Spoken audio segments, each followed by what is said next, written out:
And it's not easy going on that journey of self-discovery, and it might require us to give ourselves some grace, which is the transition to the second piece of what we want to talk about in this conversation. The second way that dads, you can begin to build confidence and become the father that your son needs is to give yourself some grace. Now, that may be easier said than done, but Pops, share for all the fathers listening, why is it important that they do this? Yeah, first of all, it's important to give yourself a lot of grace because there's a lot of failure when it comes to being a father. And look, it's natural. None of us are perfect, and none of us got a manual on how to raise our son when he came home from the hospital. And so, oftentimes, if you don't give yourself some grace, other people aren't going to give you any grace. I'm a big baseball fan. You're a big baseball fan.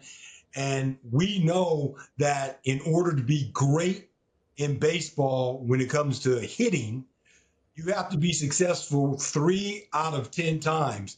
That gets you to the Hall of Fame, right? You're a 300 hitter, you could get to the Hall of Fame, but you failed 7 times. So we're going to fail in this journey of fatherhood, and we're going to fail often. And in order to give ourselves some grace, it requires us to be able to not compare ourselves to other people. Don't compare yourselves to other dads, or this guy is good in this area, that guy is great in this area, I'm not so great in this area. And part of that is the head trash that we all tend to carry, right?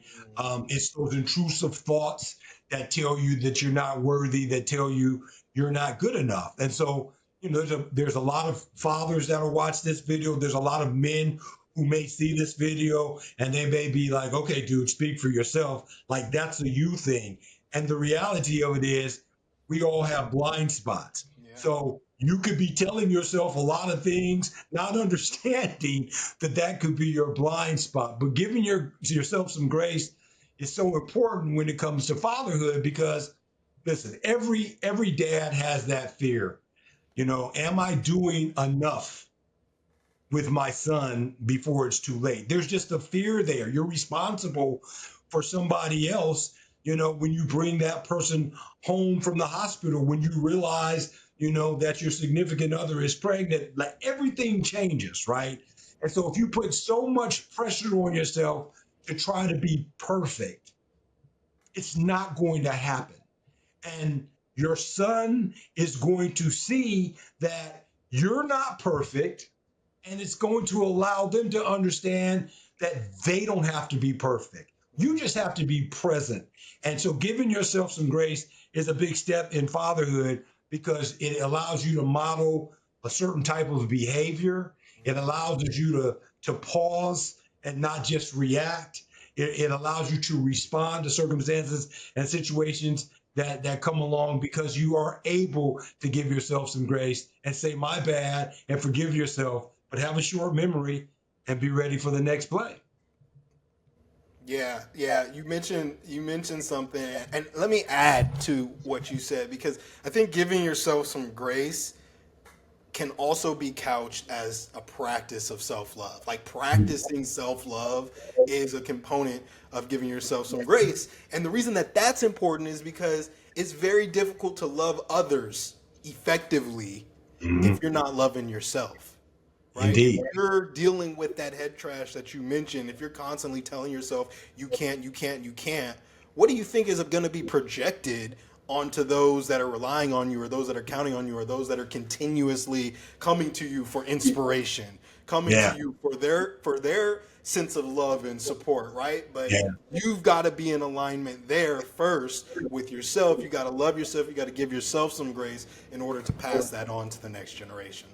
Yeah, and let me piggyback on something you just said because as you were talking, I was thinking about the times that you would go to your friends' houses when you were younger, and then you would come back, and if the house that you went to was a bigger house than we lived in. And you would come home and you would say, oh, they have this and they have this and they have this and they have that. And as a dad, you're thinking like, man, I'm out here grinding. I'm trying to, make sure that, our household culture is flowing and is positive and that we're doing good things as a family. And now I'm kind of feeling like, well, man, am I a little bit inadequate? He's coming home and telling me all these, these great things that they have. And so you remember my response and my reaction to those things was kind of like, okay, well, maybe the next time you go over, they'll let you stay a little longer. Like you could like maybe stay out for the week. And that's me being a little bit butthurt at the time. But then understanding it's just kind of like, yo, these are just your friends. You're going to hang out at their house. It doesn't make me have to feel a particular way. But again, it's that journey of getting to know your story, that journey of self-awareness and understanding that it's like, if I can give myself some grace, all I need to understand and know is like, I'm doing the best that I can and I'm doing a good job and not let anything else get in the way of that. And I think as dads, we do that comparison contrast thing.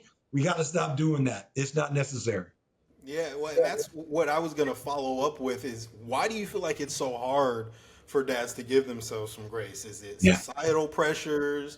Is it familial pressure or, personal pressures? Can you speak on that? Well, I can speak on it from the standpoint of the era that I grew up in, and what manhood meant at that point in time, right? So, if you weren't supposed to cry if something was going on with you. Now, fortunately, I had a father that he wasn't built that way. He would be like, "Get it out, tell me what's going on, let me know what's on your mind." I appreciated that as I got older because I realized that a lot of my friends didn't have that. You talked about the societal pressures. There was a lot of that back at that time. You man up a little bit. You power through. And look, there's a time and space for all of that. I was an athlete growing up. I was an AAU basketball coach for 10 years, and that was part of the principles that I brought to the game. But the game of life is a little bit different, and so you have to understand the pressures that are going on around you. You have to put up a fence or a field that allows you to shield yourself from all of that because your journey is your journey and it's unique. It's not like any other dad. It's not like any other parent. And so, yes, there's a lot of peer pressure. We won't even get into technology in terms of what's going on today versus when I was growing up and when you were growing up. Even it's far beyond that. But there are a lot of societal pressures. There's a lot of peer pressures from men. Again, there's the comparison of things and of people around you. Don't do that. That's not necessary. You got to be the father for your son. You got to be your son's hero. You don't have to be anybody else's hero. And that is what we talk about in our group coaching programs because your son is the one that needs you to show up better for him. And that's what you should be focusing on. Definitely, definitely. Giving yourself some grace, crucial. For any dads watching this, you got to begin to practice this. The next thing that we want to talk about that can help you, dad, show up better for your son is recognizing your daily digest. What are the things that you are digesting on a daily basis? And so, Pops, the question that I have for you is, what are those things that you began to digest on a daily basis that helped you become a better dad? Yeah, so let's be clear, everybody. We're not talking about food right now.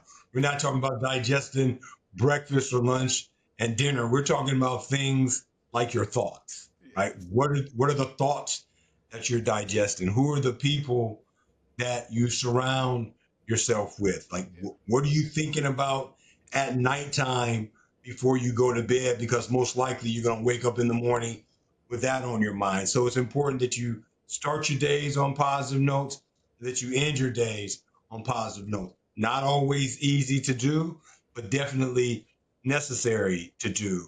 One of the things, Avery, that became very important to me was to be able to uh, tune out all of the noise because it's very, very difficult, right? We live in a time where we have cell phones, we got PCs, we got our laptop, we got YouTube, we have TikTok, all these platforms, and there's nonstop noise happening.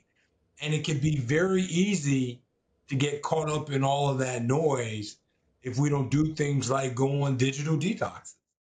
Hey, everybody, it's Pops. If you want all the latest content that we drop, be sure to subscribe. Be sure to subscribe. Be sure to subscribe. And follow us on LinkedIn at Avery and Brian Baker.